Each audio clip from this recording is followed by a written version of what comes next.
செலுத்த வந்திருக்கிறோம் அப்பா. எங்களுடைய முழு உள்ளத்தோடும் எங்களுடைய முழு பலத்தோடும் அன்றைய எங்கள் முழு சிந்தையோடும் எங்களுடைய முழு ஆத்மாவோடும் எங்களுடைய முழு சரீரத்தோடும் இடத்தில் நாங்கள் அன்பு செலுத்த வந்திருக்கிறோம் அப்பா. அன்றைய வந்திருக்கிற யாவரையும் ஆசீர்வதிங்க, வந்து கொண்டிருக்கிறவர்களையும் ஆசீர்வதிங்க ஆண்டவரே. அப்பா உம்முடைய கரம் அவர்கள் மேல் இருக்கும்படி நாங்கள் ஜெபிக்கிறோம். ஓ ரபா ஷகதா ரபாரியாதே அப்படி நாம் யாவரும் எழுந்த வண்ணமாக கூட ஓ ரபா ஷகதா ரபாரியாதே ஓ ரபா ஷகதா ரபாரியாதே ஓ ரபாரியாதே ரபா ஷகதா அப்படியே வாய்களை திறந்து சில நேரம் அந்நிய பாஷையில் பேசுவோமாக. நம்மளுடைய இதயத்தை நாம்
ஆண்டவரே இந்த ஆராதனையில் ஆண்டவர் தொடக்கத்திலிருந்து முடிவு மட்டுமா நீங்க வழி நடத்துங்க ஆண்டவர்.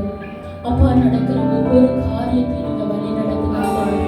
சந்தித்தை கொண்டு வருகிற சகோதரர்கள் ஆண்டவரே அவர்கள் பேசுகிற வார்த்தை ஆண்டவர் எங்களுடைய இருதயத்துல ஒரு மன்னாவாக பதிய வேண்டி செபிக்கிறோம் ஆண்டவர். இந்த நாள்ல வேண்டிய மன்னாவை தர போறதுக்காக நன்றி ஆண்டவர். அப்பா இப்படியாய் இசை வாசிக்கிற ஒவ்வொருவரையும் நீங்க ஆசீர்வதிங்க அவர்களுடைய தேவைகளை சந்திங்க.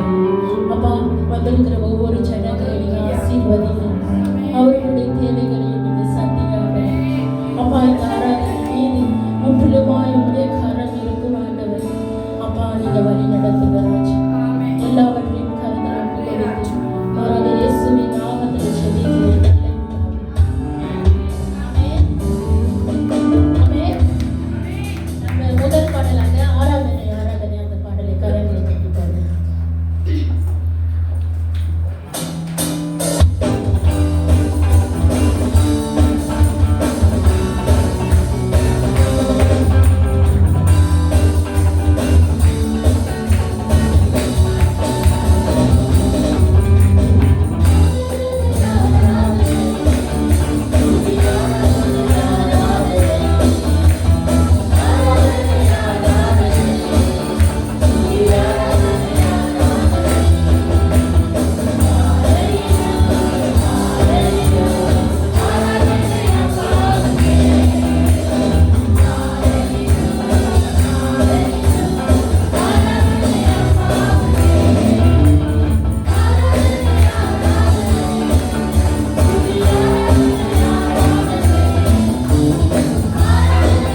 மாற்றும்படி நாங்கள் ஜெபிக்கிறோம்.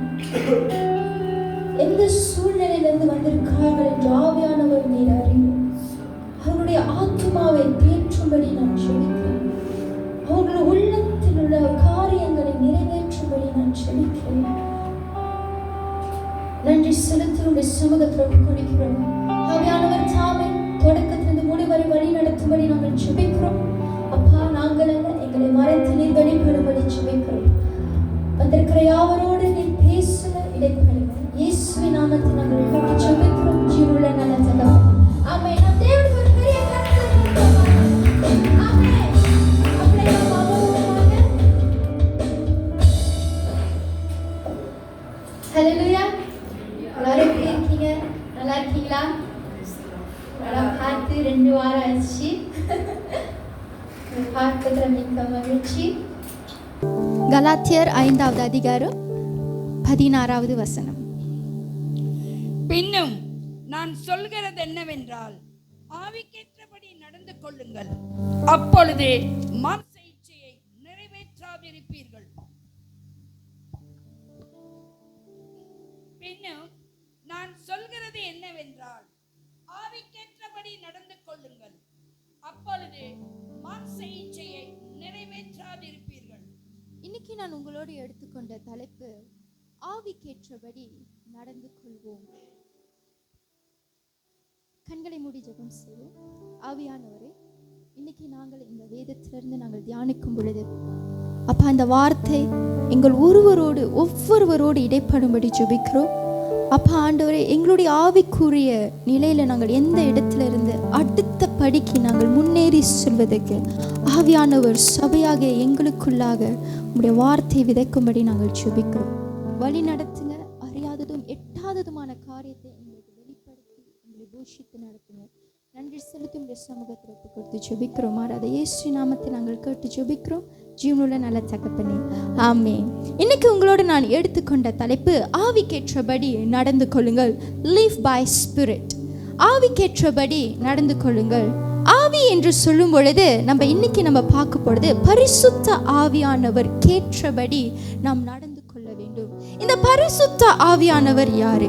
இந்த பரிசுத்த ஆவியானவர் நமக்குள்ள வந்து அவர் என்ன செய்வாரு? நம்ம நிறைய பேருக்கு இதுக்கு முன்னுக்கு நம்மளுடைய நிறைய சர்மன் கேட்டிருப்போம். நம்மளுடைய போதகர் நம்மளுக்கு நிறைய டீச் பண்ணியிருக்காரு. ஒவ்வொருவருக்குள்ளாகவும் இந்த ஆவியானவர் உங்களுக்கு முதல்ல வரும்பொழுது ஒரு அனுபவம் இருக்கும். அது யாருக்கும் அது ஒரு ரொம்ப ஸ்பெஷலான ஒரு மூமெண்டா இருக்கும். அம்மாவா, நம்ம ஒவ்வொருவரும் ஞானஸ்தானம் எடுத்த பிறகு பரிசுத்த ஆவியானவரால ஞானஸ்தானப்படப்படுவோம். அப்பொழுது பரிசுத்த ஆவியானவர் நம்ம மேலே இறங்குவார். அக்கினிமயமான நாவுகள், சில பேருக்கு சின்ன நாவு இறங்குவார், சில பேருக்கு தண்ணீரை போல வருவார், சில பேருக்கு புறாவின் ரூபத்துல வருவார்.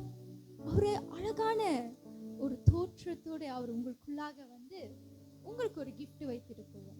The first gift of the Holy Spirit, அந்நிய பாஷை வரம். அப்ப இந்த அந்நிய பாஷை வரங்களை நீங்க பேசும் பொழுதெல்லாம் உங்களுக்கும் தேவனுக்கும் ஒரு தொடர்பு ஏற்படும். உங்களுக்கு எதிராக வர ஆயுதங்களை நீங்க எப்படி மேற்கொள்ள போறீங்க? அந்நிய பாஷை மூலியமாக. நம்ம எதிர்நோக்குகிற பிரச்சனைகள், நம்மளுடைய சிந்தனையிலையும் சரி, நம்மளுடைய இருதயத்திலையும் சரி, நம்ம அன்றாட வாழ்க்கையிலையும் சரி, நம்ம எதிர்நோக்கிற பிரச்சனைகளை நம்ம எப்படி எதிர்நோக்க போறோம்? அந்நிய பாஷை மூலியமாக. அந்த ஸ்ட்ரென்த், பெலன் எங்கிருந்து வருதுன்னா இந்த அந்நிய பாஷை. அப்ப இந்த பரிசுத்த ஆவியானவரை குறித்து ஒரு 9 காரியங்களை நம்ம பார்க்க போறோம். Who is the Holy Spirit? இந்த பரிசுத்த ஆவியானவர் யார்? முதலாவது, இந்த பரிசுத்த ஆவியானவர் இயேசு கிறிஸ்து நம்மளுக்கு கொடுத்த ஒரு பரிசு அல்லது ப்ராமிஸ். ஓகே, அதோட வசனம் நான் போட்டிருக்கேன். யோவான் 14வது அதிகாரம் 16 17. நம்ம இந்த பரிசுத்த ஆவியானவர் யார் என்று நான் சொல்றேன். அதன் பிறகு எப்படி இந்த பரிசுத்த ஆவியானவர் கேற்றபடி வாழ்வோம், நடந்து கொள்வோம் என்பதை பார்ப்போம். அப்ப இந்த பரிசுத்த ஆவியானவர் யாருன்னா, நம்மளுக்காக கொடுக்கப்பட்ட ஒரு பரிசு. இயேசு கிறிஸ்து பிதாவானவர் வேண்டிக் கொண்டு நம்மளுக்காக அளிக்கப்பட்ட ஒரு பரிசு. இரண்டாவது, பரிசுத்த ஆவியானவர் நமக்குள்ள வாசம் பண்ணுகிறார். அவர் உங்களுக்குள்ள வாசம் பண்ணுகிறார். நம்மளுடைய சபைக்குள்ள வாசம் பண்ணுகிறார். நம்மளுடைய இல்லத்துல வீடுல வாசம் பண்ணுகிறார். நம்மளுடைய வேலை இடங்கள்ல வாசம் பண்ணுகிறார். நம்மளுடைய அன்றாட வாழ்க்கை பயணத்துல அவர் ஒவ்வொரு நாளும் உங்களோடும் என்னோடும் வாசம் பண்ணுகிற ஆவியாய் இருக்கிறார். அவர் நமக்குள்ள வாசம் படும் பொழுது நாம் தேவனுடைய ஆலயமாய் மாறப்படுகிறோம். சாதாரணமாய் மனுஷனாய் இருக்கிற நம்மள பரிசுத்த ஆவியானவர் நமக்குள்ள வந்து தேவனுடைய ஆலயமாக மாற்றுறார். மூன்றாவது காரியம், he gives us power. நம்மளுக்கு பலத்தை கொடுக்கிறார். நம்மளுக்கு மேற்கொள்கிற அதிகாரத்தை கொடுக்கிறார். நம்மளுக்கு சில வரங்களை கொடுக்கிறார். நீங்கள் இந்த டிசைபிள்ஷிப் கிளாஸில் பார்க்கும் பொழுது 9 விதமான வரங்களை கொடுக்கிறார். 5 விதமான ஊழியங்களை கொடுக்கிறார். 9 விதமான கனிகள், தட் மீன்ஸ் கேரக்டர் உங்களுக்குள்ள வருது. இதெல்லாமே எப்போ வரும்னா ஆவியானவர் உங்களுக்குள்ள வரும் பொழுது சுகமளிக்கும் வரங்கள், தீர்க்க தரிசன வரங்கள், அந்நிய பாஷை வரங்கள், ஞானம், விஸ்டம், பகுத்தறிகிற வரங்கள், இதெல்லாமே வியாக்கியானம் பண்ணுகிற வரங்கள், இதெல்லாமே பரிசுத்த ஆவியானவர் உங்களுக்காக கொடுக்கப்படுகிற ஒரு பவர். நான்காவது, he revealed Jesus. இயேசுவை உங்களிடத்துல வெளிப்படுத்துவார். நம்ம சில சூழ்நிலையில் இருக்கும் பொழுது நம்மளுடைய கண்கள் மறைக்கப்பட்டிருக்கும். சிம்பிளா சொல்ல போனா நம்ம பைபிள்ல வந்து பேதுரு அவன் ஆண்டவரை மறுதளித்திட்ட பிறகு அவர் திருப்பி மீன் பிடிக்க போயிட்டார். ஆனா அவர் மீன் பிடிக்கிற இடத்துக்கு இயேசு வராரு. அந்த படகுல இருக்கும்பொழுது இயேசு வராரு. அப்போ இயேசு வந்து அவர் இடத்துல காட்சி அளிக்கிறாரு. நான் இன்னும் உன்னை விட்டு போல, நான் திருப்பி உன்கிட்ட வருவேன், ஏன்னா நீ எனக்கு தேவை, நான் மறுபடியும் உன்கிட்ட வரப்போறேன், நான் வருவேன், நான் உன்னை தேடி வருகிற ஒரு தேவன், ஒரு நண்பர், ஒரு சகோதரனாய் இருக்கிறேன். அவர் அது மட்டும் செய்யல, அவர்கள் வரும் பொழுது ஒரு பந்தியை ஆயத்தம் பண்ணி வைக்கிறார். மீனை சுட்டு, அப்பத்தை சுட்டு, அவங்க குளிராம இருக்க நெருப்பை போட்டு, ஸோ பியூட்டிஃபுல்ல. ஆமா, அதே மாதிரி இப்ப இயேசு இல்லை, இயேசு இப்ப பரலோகத்துல இருக்கார். ஆனா அந்த காரியத்தை பரிசுத்த ஆவியானவர் நம்மளுக்கு செய்யறார். நம்மளுடைய பிரச்சனைகள் நம்ம கண்ணை மறைக்கும் பொழுது, நம்ம சில பாவங்கள், மீறுதல்கள், தவறுகள் செய்யும் பொழுது நம்ம போய் ஓடி ஒளிஞ்சுக்குவோம். இது வந்து நம்மள்ட்ட இருந்து ஆரம்பிச்சது இல்ல, ஆதியாகமத்திலே இருக்கு. ஆதாம் ஏவாள் என்ன செஞ்சாங்க? பழத்தை சாப்பிட்டு போயிட்டு ஒளிஞ்சுக்கிட்டாங்க. அப்ப கூட ஆண்டவரை தேடி அவங்க வராரு. மனபாரமா இருக்கும், மைண்ட் நிறைய யோசிக்கும். ஜெபிக்க உட்காரும் அது கூட நம்ம பிரச்சனை தான் மைண்ட்ல வரும். நம்ம 4 வார்த்தை, பரவாயில்ல, நீ பாவம் செஞ்சதுனால தான் அவர் சிலுவையில அறையப்பட்ட, நீ பாவியா இருக்கிறதுனால தான் அவர் உன்னை தேடி வந்தாரு, பரவாயில்ல, நீ பாவம் செய்றியோ இல்லையோ செவி, நீ நல்லவனா இருக்கியோ கெட்டவனா இருக்கியோ செவி, நீ போறியோ வரையோ செவி, கீழ்படுறியோ இல்லையோ செவி, பரவாயில்ல, அவரோடு பேசு, ஏசப்பாவோடு பேசு, அவர் உனக்கு ஹெல்ப் பண்ணுவாரு, நானும் ஹெல்ப் பண்றேன் அப்படின்றத அழகா நம்மளுக்கு ஜெபிக்க சொல்லி கொடுப்பார். இந்த ஆவியானவருடைய ஜெபம் என்று சொல்லும் பொழுது அழகான ஒரு பாடல் இருக்கு. எப்படி நான் ஜெபிக்க வேண்டும், எதற்காக ஜெபிக்க வேண்டும், கற்று தாரும் ஆவியானவரே. எல்லாம் சேர்ந்து பாடலாமா? எப்படி நான் ஜெபிக்க வேண்டும், எதற்காக ஜெபிக்க வேண்டும், கற்று தாரும் ஆவியானவரே. திருப்பிய பாடலாம். எப்படி நான் ஜெபிக்க வேண்டும், எதற்காக ஜெபிக்க வேண்டும், கற்று தாரும் ஆவியானவரே. ஒரு முறை, எப்படி நான் ஜெபிக்க வேண்டும், எதற்காக ஜெபிக்க வேண்டும், கற்று தாரும் ஆவியானவரே. வேதவசனம் புரிந்து கொண்டு விளக்கங்களை அறிந்திட வெளிச்சம் தாரும்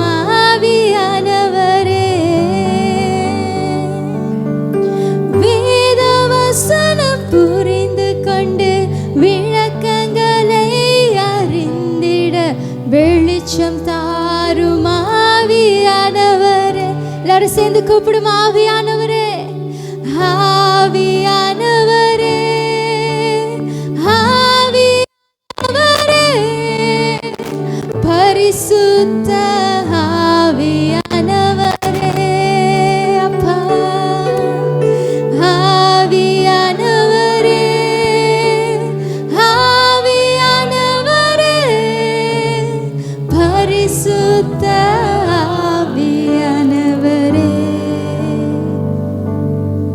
ஆமென். நம்ம எப்படி ஜெபிக்கணும், எதற்காக ஜெபிக்கணும், ஆவியானவர் நம்மளுக்கு கற்றுக் கொடுப்பார். அடுத்து 7வது காரியம், நம்மளுக்குள்ளாக கிரைஸ்ட் லைக் கேரக்டர்ஸ், நம்மளுக்குள்ளாக இருக்கிற சில குணாதிசயங்கள், குணாதிசயங்கள். ஆவியின் கனிகளை பார்க்கும் பொழுது 9 கனிகள் இருக்கு. என்னென்ன கனிகள்? அன்பு, சந்தோஷம், சமாதானம், நீதிய பொறுமை, தயவு, நற்குணம், விசுவாசம், சாந்தம், இச்சையடக்கம். இப்படிப்பட்டவைகளுக்கு விரோதமான பிரமாணம் ஒன்றுமில்லை. அப்ப அந்த ஆவியானவர் என்ன செய்யறாரு? உங்களுக்குள்ளாக இந்த 9 விதமான கேரக்டர்ஸ், குணாதிசயங்களை உங்களுக்கு கொடுக்கிறார். அதாவது இந்த 9 குணாதிசயங்களும் இயேசுவின் இடத்தில் இருந்தது, உங்களிடத்தில் வந்தது. ஆமென். அடுத்த 8வது காரியம், give spiritual gift for the ministry. நம்மளுக்கு வரங்களை கொடுக்கிறார். 9 விதமான வரங்களை நம்மள ஊழியம் செய்வதற்கு, ஒரு ஆண்டவரை சேவிப்பதற்கு, மற்றவர்களுக்கு சேவை செய்வதற்காக நம்மளுக்கு 9 விதமான வரங்களை கொடுக்கிறார். அந்நிய பாஷை வரங்கள், தீர்க்க தரிசன வரங்கள், பகுத்தறிகிற ஞானம், இதெல்லாவற்றையும் நம்மளுக்கு கொடுத்து ஆண்டவருடைய ராஜ்யத்துக்கு ஜனங்களுடைய பார்வை திருப்பும்படியாக, கஷ்டப்படுறவர்கள், சிக்கி கொண்டவர்கள், அந்த சிறையிருப்பில் இருக்கிறவர்களுக்கு உதவி செய்யும்படியாக நம்மளுக்கு இதை செய்கிறார். அடுத்து 9வது காரியம், he convicts the world. இந்த உலகத்தை என்ன செய்வாரு? கண்டிப்பாரு. இதை செய்யணும், இதை செய்யக்கூடாது என்பதை போதிப்பாரு. அதே வேளையில நீங்கள் தவறு செய்யும் பொழுது அவரை கண்டிப்பார். விளங்குதா? இப்ப ஹோலி ஸ்பிரிட் வந்து ஒரு மனுஷன் மாதிரி, ஆனா அவருக்கு உருவம் இல்லை, அவர் ஆவியாக இருக்கிறார். அவர் இப்ப என் பக்கத்துலயும் இருப்பாரு, மெலினா பக்கத்துலயும் இருப்பாரு, பிரிசிலா பக்கத்துலயும் இருப்பாரு, நேசர் பக்கத்துலயும் இருப்பாரு, சந்திரமதி அக்கா பக்கத்துலயும் இருப்பாரு, தபிதா அக்கா பக்கத்துலயும் இருப்பாரு. இங்கேருந்து ஆக பின்னாடி பிரியாக்கா பக்கத்துலயும் இருப்பாரு, வைஷ்ணவி பக்கத்துலயும் இருப்பாரு. இப்போ நம்ம எல்லாரும் இமேஜின் பண்ணிக்கணும், நம்மளுக்குள்ளாக இருதயத்தில் ஒரு நெருப்பு மாதிரி நம்ம எல்லாரும் வீட்டிலேருந்து வரும்பொழுது அதை தூக்கிட்டு வரோம். எல்லாருக்குள்ளேயும் ஒரு நெருப்பு எரிஞ்சுக்கிட்டே இருக்கு, ஆவியானவர். இப்போ எல்லாரும் சேர்ந்து ஒரே மனமாய் ஒரே சிந்தையாய் மாறும் பொழுது இந்த எல்லாருடைய குட்டி குட்டி நெருப்பு பெருசாய் ஒரு பெரிய நெருப்பாக மாறிடுது. ஆமே, இதுதான் யூனிட்டி, ஒற்றுமை. இப்போ இந்த ஆவியானவர் என்ன செய்கிறாரு? நம்மளுக்குள்ளாக இந்த யூனிட்டியை கொடுத்து ஒரே சபையாக தேவனை ஆராதனை செய்யும் பொழுது அந்த சபை பரலோகத்தில் இருக்கிற சில காரியங்கள், பரலோகத்தின் சூழ்நிலைகள், பரலோகத்தின் அபிஷேகம், பரலோகத்துடைய ஆராதனையை நம்ம இங்கே பூமியில் அதை உணர முடியும், அதில் வாழ முடியும். ஆமே. இப்படி இந்த ஆவியானவர் இப்படி 9 விதமாக, நான் 9 காரியம் மட்டும் தான் சொல்லியிருக்கேன், இன்னும் நிறைய காரியங்கள் இருக்கு. நீங்கள் ஆவியானவரை பற்றி நீங்கள் பைபிளில் படிச்சிங்கன்னா பயங்கரமாக இருக்கும். ஆதியாகமத்திலிருந்து வெளிப்படுத்தின விசேஷம் வரைக்கும் ஆவியானவரை பற்றி போட்டிருக்கோம். ஒவ்வொரு நியாயாதிபதிகளோடு எப்படி இடைப்பட்டார், ஒவ்வொரு ராஜாக்களோடு எப்படி இடைப்பட்டார், ஒவ்வொரு தீர்க்கதரிசிகளோடு எப்படி இடைப்பட்டார், ஒவ்வொரு சீஷரோடு எப்படி இடைப்பட்டார், ஒவ்வொரு அப்போஸ்தலரோடு எப்படி இடைப்பட்டார், அவர் அழைத்த ஜனங்கள். அதோட நிப்பாட்டல, இன்னைக்கு நம்மளோடு என்ன செய்யறாரு? இடைப்பட்டு கொண்டு இருக்கிறார். ஆமென். இப்ப நம்மளுடைய வார்த்தைக்கு கடந்து செல்வோம். ஆவிக்கேற்றபடி நடந்து கொள்வோம். இந்த வார்த்தை ஆவியானவர் என்னோடு இந்த 1 வார காலமாக என்னோடு இடைப்பட்ட ஒரு வார்த்தை. இந்த முதல் காரியம், இந்த ஆவிக்கேற்றபடி நீங்கள் நடந்து கொள்ளணும்னா என்னோடு எடுத்துக்கொள்ளுங்கள். 1 கொரிந்தியர் 16வது அதிகாரம் 13வது வசனம். 1 கொரிந்தியர் 16வது அதிகாரம் 13வது வசனம். 1 கொரிந்தியர் 16:13. எடுத்தவங்க வாசிக்கலாம். விழித்திருங்கள், விசுவாசத்திலே நிலைத்திருங்கள், புருஷராயிருங்கள், திடன் கொள்ளுங்கள். முதல் வார்த்தை be on your guard. என்ன? விழித்திருங்கள். விழித்திருங்கள், விசுவாசத்திலே நிலைத்திருங்கள். ஓகே, விழித்திருங்கள். முதல் காரியம், உங்களோடு நம் ஆவிக்கேற்றபடி நடந்து கொள்ளணும்னா இது வந்து ஒரு ப்ராசஸ். நம்ம ஒரே நாளில் நான் ஆவியானவர் சொல்கிறத கேட்க போகிறேன் அப்படின்னு நீங்கள் எடுக்கலாம். பட் அந்த ப்ராசஸில் நீங்கள் கரெக்டாக உருவாக்கப்பட்டு அதில் உடைக்கப்பட்டு குயவன் கரத்தில் இருக்கிற களிமண்ணை போல் நீங்கள் உருவாக்கப்படலைன்னா நீங்கள் கொஞ்ச நாளைக்கு தான் உங்களால் இருக்க முடியும். ஏன்னா அந்த அவர் ஆவிக்கேற்றபடி நீங்கள் நடந்து கொள்வது என்பது இட்ஸ் அ லாங் ப்ராசஸ். அது வந்து ஒரு கடினமான ஒரு பாதை. ஆண்டவர் தேர்ந்தெடுத்த chosen people மட்டும்தான் இந்த பாதையில் அவர்களால் முன்னேறி போக முடியும். இன்னைக்கு ஆண்டவர் சொல்றாரு, நம் முதல் காரியம் do not compromise. எல்லாரும் இதை எழுதி கொள்ளுங்க. do not compromise. இந்த do not compromise என்பது நம்மளுக்கு வருகிற ஏதாவது ஒரு காரியத்தை எஸ்னா எஸ், நோனா நோ, பார்த்துக்கலாம், ஒன்ஸ் இன் அ வைல் போலேலா. ஆவியானவர் அதை டீச் பண்ணவே இல்லை பைபிளில்.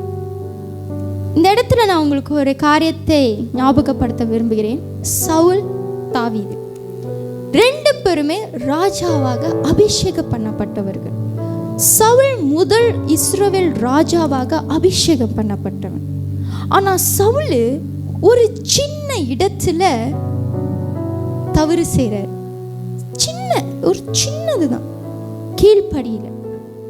அப்ப அந்த இடத்துல சாமுவேல் தீர்க்கதரிசி சொல்றாரு, அழகான ஒரு வசனத்தை சொல்றாரு, பலியை பார்க்கிலும் கீழ்ப்படிதல் ஆட்டுக்கடாக்களின் நினத்தை பார்க்கிலும் செவி கொடுத்தலும் உத்தமம். Because you didn't obey to God, நீ தேவனுக்கு நீ கீழ்ப்படியாதனால உன்மேல இருக்கிற அந்த ராஜரீக அபிஷேகம் நீக்கப்பட்டது. இந்த இடத்துல சவுல் என்ன செய்யறாருன்னா, ஜனங்கள் பார்க்கறாங்க, நான் இவ்வளோ பலி செலுத்துறேன், தன்னுடைய மாம்சத்துல யோசிக்கிறாரு. அந்த இடத்துல அவர் ஆண்டவரை யோசிக்கல. நம்ம நிறைய சூழ்நிலையில நம்ம அன்றாட வாழ்க்கையில மனுஷனை பிரியப்படுத்துவோம்னு நினைப்போம். நான் என்னோட அப்பாவை பிரியப்படுத்தணும், அம்மாவை பிரியப்படுத்தணும், என்னோட ஃப்ரெண்ட்ஸை பிரியப்படுத்தணும். நான் இப்படி இருக்குன்னு நான் அவங்கள்ட்ட ப்ரவுட், நான் காட்டணும், நான் எனக்கு இது இருக்கு அது இருக்கு, நான் பேசணும். பட் நீங்கள் ஆவிக்கேற்றபடி நடந்து கொள்ளும் பொழுது என்னது, ஆவியானவர் என்ன சொல்றாரு, நோ, நீ உலகத்தோடு, நீ உலகத்தில் இருக்கிற ஒரு மனுஷனோ மனுஷியோ கிடையாது. நீ உலகத்துக்கு சொந்தம் அல்ல, நீ எனக்கு சொந்தம். நீ பரலோக ராஜ்யத்துக்கு சொந்தம். உங்களுடைய இடமோ என்னுடைய இடமோ பரலோக ராஜ்யம். அதனால மாம்சத்துக்கு நீ இடம் கொடுக்க கூடாது, மாம்சத்துடைய சிந்தைக்கு நீ இடம் கொடுக்க கூடாது, மாம்சத்துடைய செயலுக்கு நீங்க இடம் கொடுக்க கூடாது. இந்த மாலை வேளையில் நம்ம ஒரு சின்ன போன வாரம் எக்ஸாமைன் என்ற ஒரு காரியத்தை போதவங்களோடு பேசியிருப்போம். இன்னைக்கு நம்ம சிந்தித்து பார்ப்போம், நம்ம யோசிச்சுட்டு பார்ப்போம், ஒரு செக் பண்ணுவோம்.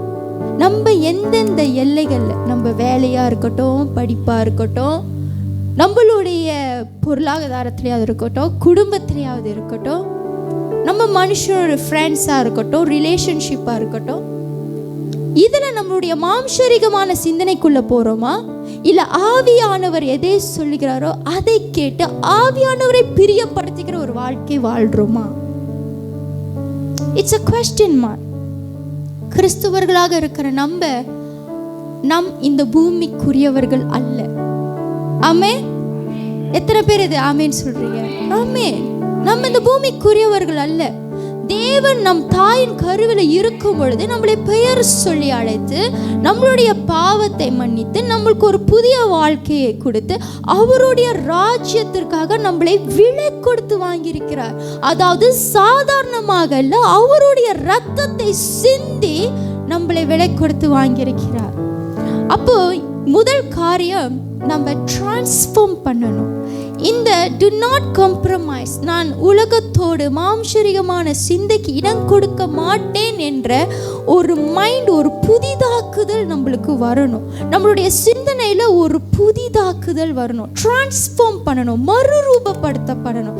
இன்னும் அதே பழைய காரியங்களை உள்ளுக்கு போட்டுக்கிட்டு, இன்னும் அதே பழைய சிந்தனையை உள்ளுக்கு போட்டுக்கிட்டு அவங்க சொல்லுவாங்க, இவங்க சொல்லுவாங்க, அவங்க உங்களை பரலோக ராஜ்யத்துக்குள்ள கூட்டிட்டு போக மாட்டாங்க. நிறைய பேர் சொல்லுவாங்க, நீ ஆண்டருக்காக இது, ஐயோ முடியாது, எனக்கு வெக்கமா இருக்கு, வெக்கத்தை எடுத்துட்டு பரலோகத்துக்கு போக முடியாது. அன்னைக்கு இயேசு கிறிஸ்து நம்மளுக்காக வெட்கப்பட்டிருந்தாருன்னா சிலுவையில மரித்திருக்க மாட்டாரு, நம்மளும் இங்க இருந்திருக்க மாட்டோம், நம்ம பாவத்துக்குள்ள மரித்திருப்போம். ஆனா அன்னைக்கு அவருடைய ராஜரிகமான பரலோக, அவருடைய ராஜா என்ற அந்த ஸ்தானத்தை விட்டு நம்மளுக்காக பூமிக்கு வந்து நம்மளை போற சாதாரண மனுஷனாய் வாழ்ந்து நம்ம எல்லாருடைய பாவத்தையும் அவரு சுமந்து சிலுவையில மரித்தார். அன்னைக்கு அவரு வந்து அந்த காம்ப்ரமைஸ்குள்ள இல்ல, நான் பூமிக்குரியவன் என்ற அந்த காம்ப்ரமைஸ்குள்ள வந்திருந்தாருன்னா அவர் வரல. ஏன்னா அவரோட மைண்ட்ல நம்ம இருந்தோம். அந்த 2000 வருஷம் உனக்கு ரேச்சல் இருக்கும், 2000 வருஷம் உனக்கு பிரிசிலா இருக்கும், அவங்களாம் நல்லா இருக்கணும். அதற்காக அப்ப என்ன செய்யறாரு, 2000 வருஷம் உனக்கு அவரு நம்மள எல்லாத்தையும் மைண்ட்ல வச்சிருந்ததுனால இவங்களுக்காக நானே பலியாகிறேன். அந்த அன்பு. அப்ப இன்னைக்கு நம்ம அதே மைண்ட் செட், நம்மளுடைய மைண்டு மாறணும். நம்ம ஒரு காரியத்தை செய்யறதுக்கு முன்னாடி இது ஆவியானவருக்கு பிரியமான காரியமா, இது ஆவியானவருக்கு செய்தா அவர் இதுல பிரியப்படுவாரா, இது மனுஷனுக்கு செஞ்சா பிரியப்படுவாங்க, ஆனா ஆவியானவர் செஞ்சா இது பிரியப்படுவாரா, இது ஆவியானவருக்கு ஏற்ற காரியமா, ஆவியில இதை நான் செய்யறேனா என்பதை நம்ம எக்ஸாமைன், நம்மள கேள்வி கேட்டு நம்மள வச்சுக்கணும். இரண்டாவது காரியம், be obedient to his will. அவருடைய சித்தத்துக்கு கீழ்ப்படினோம். இது என்னத்தை குறித்துனா நம்மளுடைய அன்பு, அவர் மேல இருக்கிற அன்பு, நம்ம அவர் மேல எவ்வளவு அன்பு வச்சிருக்கோம், அவரோட சித்தத்தை நம்ம சுமக்கணும். முதலாவது நான் சொன்னேன், do not compromise. அப்படின்னா நம்ம ஒத்த வேஷம் தரிக்க கூடாது, நம்ம விழித்திருக்கணும், மாம்சத்துடைய சிந்தைக்கு இடம் கொடுக்க கூடாது. இரண்டாவது, obedient to his will. சாதாரண obedient அல்ல, ஆனா அவருடைய சித்தத்துக்கு கீழ்ப்படியணும். இயேசு கிறிஸ்து பிதாவுடைய சித்தத்துக்கு கீழ்ப்படிந்தார். பரிசுத்த ஆவியானவர் பிதாவுடைய சித்தத்துக்கு கீழ்ப்படிந்தார். நம்மளும் பிதாவுடைய சித்தத்துக்கும் இயேசு கிறிஸ்துடைய சித்தத்துக்கும் கீழ்ப்படிய வேண்டும். இந்த கீழ்ப்படிதல் என்ன செய்து அப்படின்னா, நம்மளுக்குள்ளாக இருக்கிற ஆவியானவருக்கும் நம்மளுக்கும் இருக்கிற நம்மளுடைய ஸ்பிரிச்சுவல் ரம், ஆவிக்குரிய நிலையை டர்ன் ஆன் பண்ணுது, ஆன் பண்ணி விடுது. இப்போ காடி நம்ம ஆன் பண்ணுறோம்ல, ஓகே, இப்போ நம்ம சாம்பார் கறி வைக்கிறோம்னா முதல் என்ன செய்யணும், அடுப்பை தட்டணும். அடுப்பை தட்டாமையே சாம்பார் கறி வைக்க முடியுமா? முடியாது. கறி வந்துடும், ஆனால் வேகாது. அதே தான், தட்டுறதுக்கு நம்மளுக்கு என்ன வேணும், அன்பு வேணும், ஒபீடியன் வேணும், கீழ்ப்படியணும். என் கூட எடுத்துக்கொள்ளுங்க, மத்தேயு 22 அதிகாரம் 37-40. இந்த இடத்துல அந்த சித்தம் என்ன என்பதை நம்ம பார்க்க போறோம். அவருடைய சித்தம் என்னது, அந்த சித்தத்துக்கு நம்ம கீழ்ப்படுகிறது நம்மளுக்கு என்ன செய்யும் என்பதை பார்க்க போறோம்.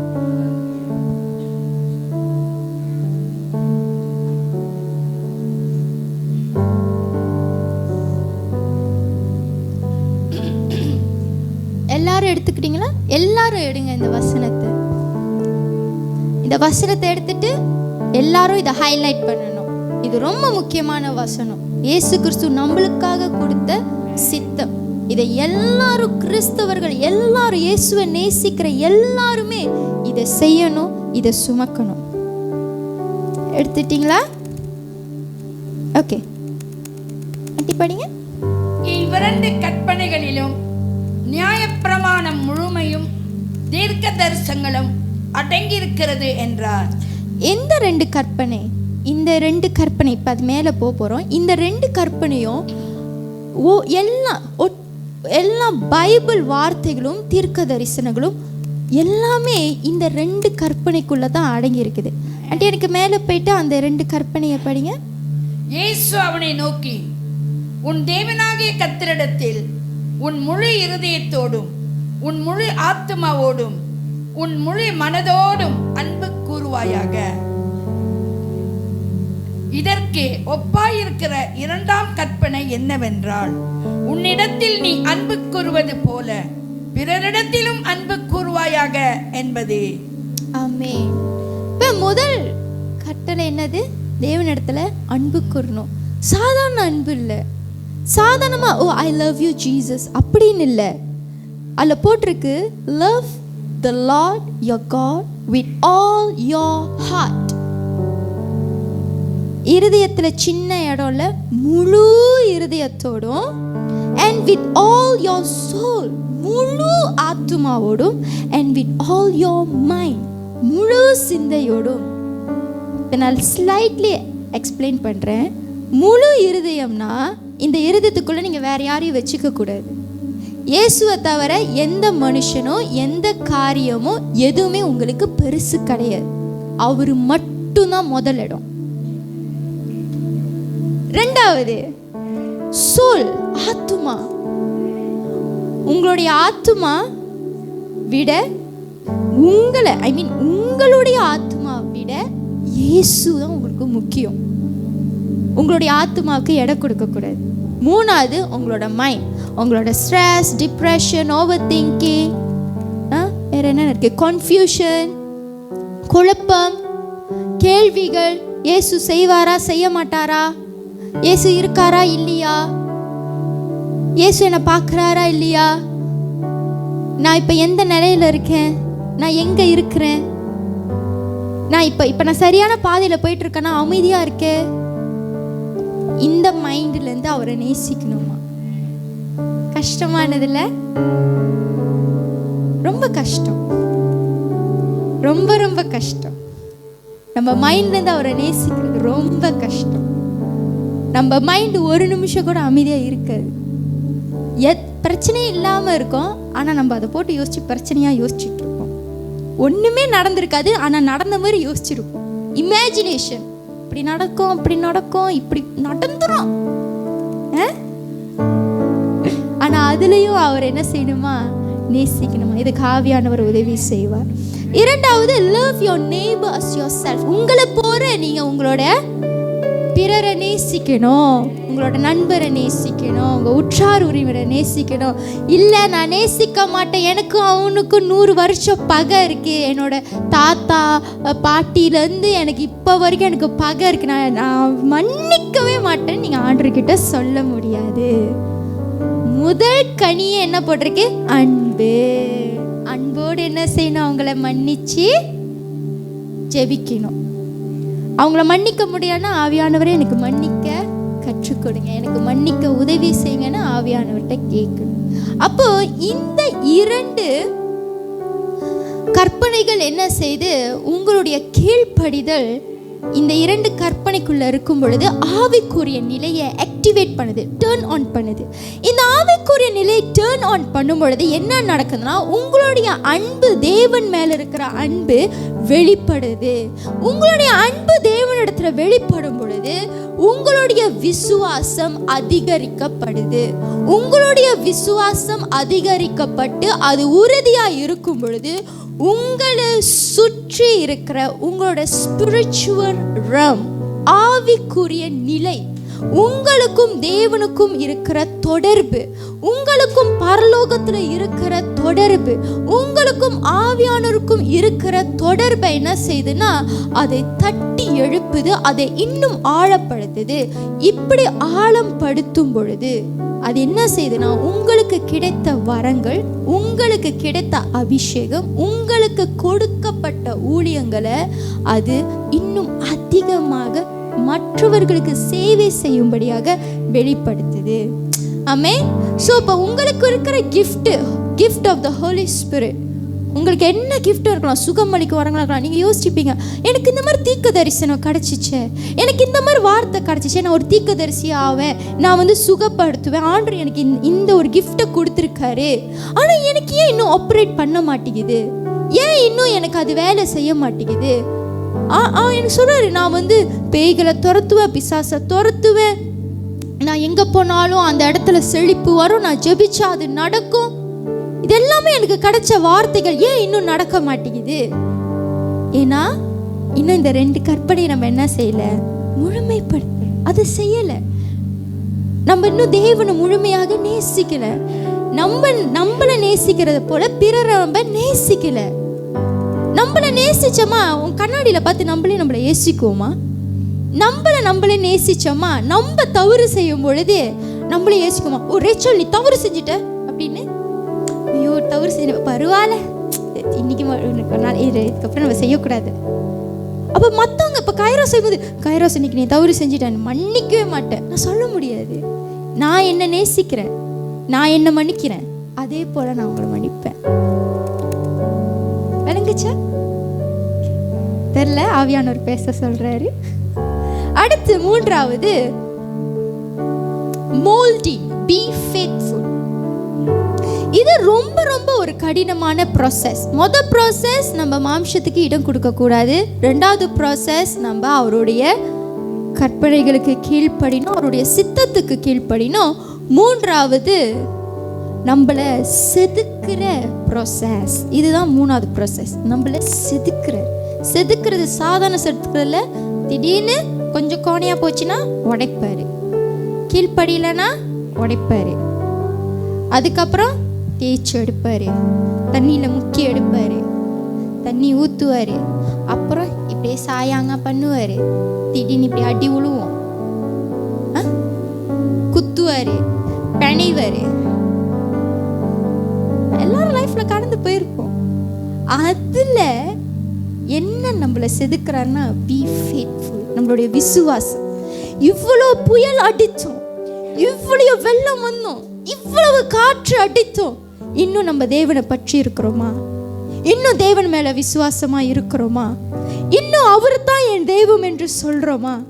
அவ்வளோ காரியங்கள் நடந்த பிறகும் மற்றவங்க இடத்துல இயேசு உங்களை நேசிக்கிறார், இயேசு உங்களை நேசிக்கிறார் என்று சொல்றோமா? அவ்வளோ அழுது ரூமுக்குள்ள அழுது, ஆண்டவரே ஏன் எனக்கு இப்படி நடக்குது, எனக்கு பலத்தை தாங்கன்னு சொல்லிட்டு வெளியே வந்துட்டு, பிரதர் ஆண்டவர் உங்களை நேசிக்கிறார் பிரதர், சர்ச்சுக்கு வாங்க பிரதர், ஆண்டவர் உங்களை இன்னைக்கு தொடுவார் பிரதர், உங்கள் காரியங்கள்லாம் மாறும் brother. That is what we call be faithful. அழைத்தவர் உண்மையுள்ளவர் என்ற மைண்ட் செட், அழைத்தவர் என்னை கைவிடவே மாட்டார் என்ற மைண்ட் செட், என்னை படைத்த தேவன் வானத்தையும் பூமியும் படைத்திருக்கிறார் என்ற மைண்ட் செட், அவர் அல்லாமல் எந்த ஒரு அணுவும் அசையாது என்ற ஒரு மைண்ட் செட். அவர் சொல்லாம என்கிட்ட எதுவும் நடக்காது. இதை அனுமதித்திருக்காருன்னா அது அவரோட சித்தம் இருக்கு, அவருடைய ராஜ்யம் அதுல இருக்கு, அவருடைய பிரசன்னம் இருக்கு, அவருடைய நாமம் அதுல மகிமைப்படுது. அதனால நான் அது கீழ்ப்படிந்து அவரை நம்பி இருப்பேன். என்ன நடந்தாலும் சரி நான் அவரை நம்பி இருப்பேன். He knows everything அப்படின்ற மைண்ட் செட், அதுதான் நம்மளை ஸ்ட்ராங்காக பி ஃபேத்ஃபுல்லாக வச்சுருக்கோம். இந்த பி ஃபேத்ஃபுல்லாக இருக்கிறது, அவர் மேலே விசுவாசமாய் பற்றி இருக்கிறது நம்மளுக்கு ஒரு புத்திர சுபிகாரத்தை நம்மளுக்கு கொடுக்கு. நம்ம தேவனுடைய பிள்ளைகளாக மாறுகிறோம். அதே வேளையில் இந்த விசுவாசத்தினாலே நாம் கிறிஸ்துவுக்குள்ளாக நீதிமான்களாய் மாற்றப்படுகிறோம். அடுத்தது, இந்த ப்ராசஸ் ஒரு கற்ப வேதனைக்குள்ள ஒரு ப்ராசஸ்.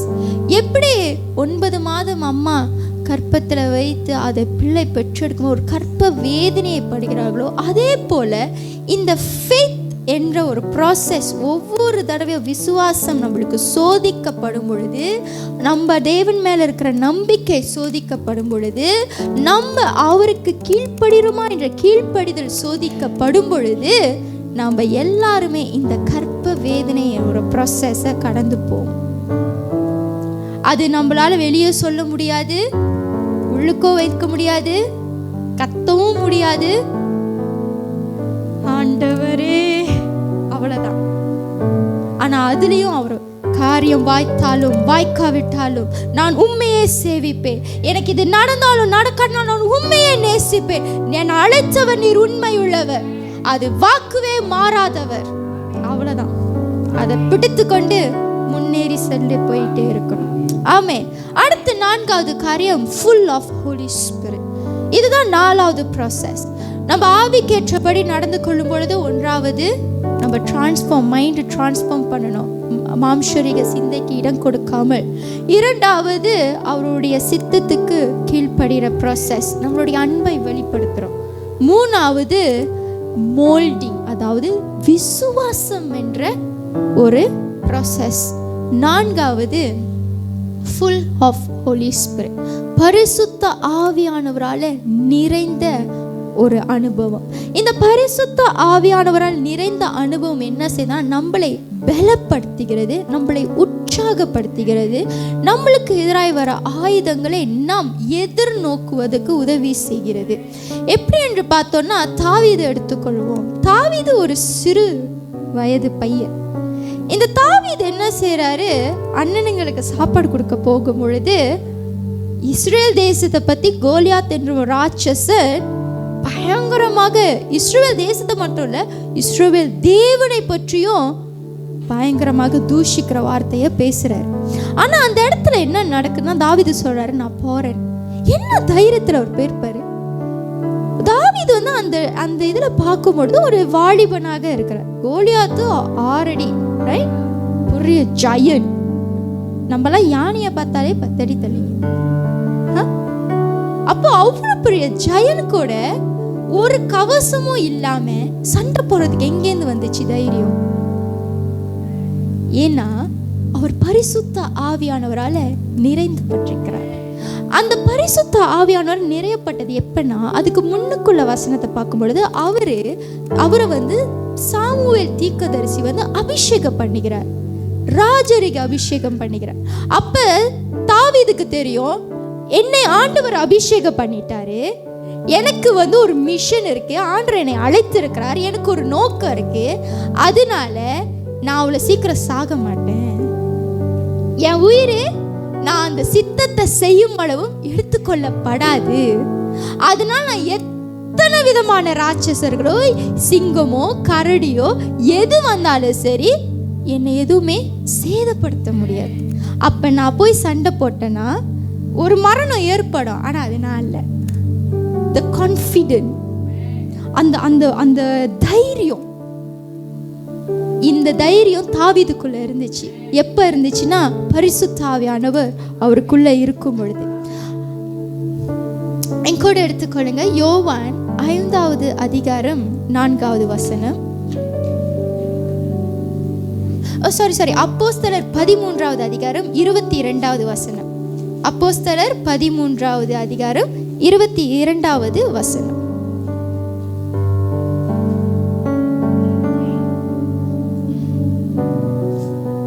பின்பு அவர் அவனை தள்ளி தாவீதை அவர்களுக்கு ராஜாவாக ஏற்படுத்தி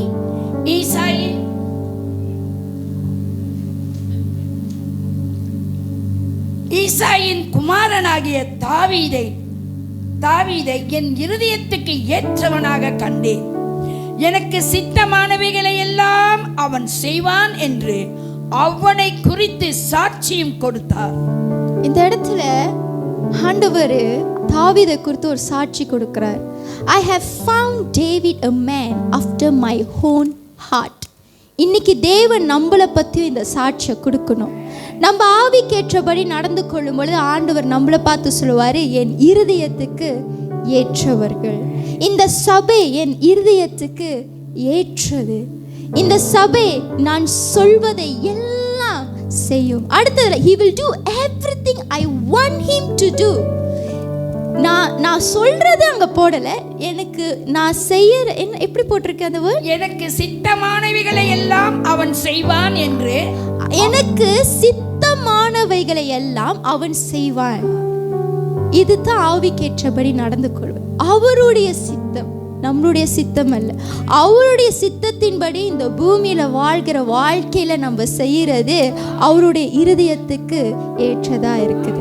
ஆமென். இந்த மாலை வேளை கூட இந்த சபையை நான் உற்சாகப்படுத்த விரும்புகிறேன். நம்மளுடைய சித்தம் அல்ல, அவருடைய சித்தத்துக்கு ஏற்றபடி நாம் வாழ்வோம். ஆமென். கண்களை மூடி நாம் ஜெபம் செய்வோம். நன்றி ஆண்டவரே, நன்றி செலுத்துகிறோம் அப்பா.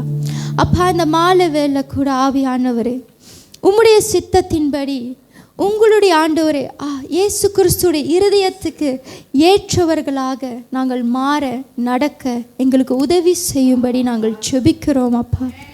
அப்பா ஆவியானவரே, அப்பா நாங்கள் எதை செய்ய வேண்டும், எப்படி செய்ய வேண்டும் என்பதை எங்களுக்கு கற்றுக் கொடுத்து வழி நடத்துங்க அப்பா. எங்களுடைய ஜெபத்தை கேட்கிற தேவனாயிருக்கீங்க. இந்த எங்களை அர்ப்பணை செய்கிறோம். நம்ம அப்படியாக கண்களை மூடி எழுந்து நின்று நம்ம மறுபடியும் நம்மளுடைய ஆத்துமாவை ஆவியை நாம் அர்ப்பணை செய்வோமாக. அந்த ஆதியில கொண்டிருந்த அன்பை நாம் மறுபடியும் தட்டி எழுப்போம். இன்னைக்கு தேவனோடு நம்ம ப்ராமிஸ் பண்ணுவோம். ஆண்டவரே, இத்தனை நாள் என்னுடைய மாம்சத்துக்கு இடம் கொடுத்துட்டேன், இத்தனை நாள் என்னுடைய சிந்தனை என்னுடைய ஆசைகள், ஆனா இன்னிலிருந்து உம்முடைய சித்தத்துக்கு நான் கீழ்ப்படிவேன். என்னுடைய மாம்சத்தின் சிந்தைக்கு நான் இடம் கொடுக்க கூடாது. எபினேசர் எனக்கு உதவி செய்யுங்க அப்பா என்று நான் சொல்ல போகிறோம்.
எங்களுக்கு கிடைத்த ஒவ்வொரு தீர்க்க தரிசன வார்த்தைக்கு நாங்கள் மறுபடியும் நினைவு கொள்ளும்.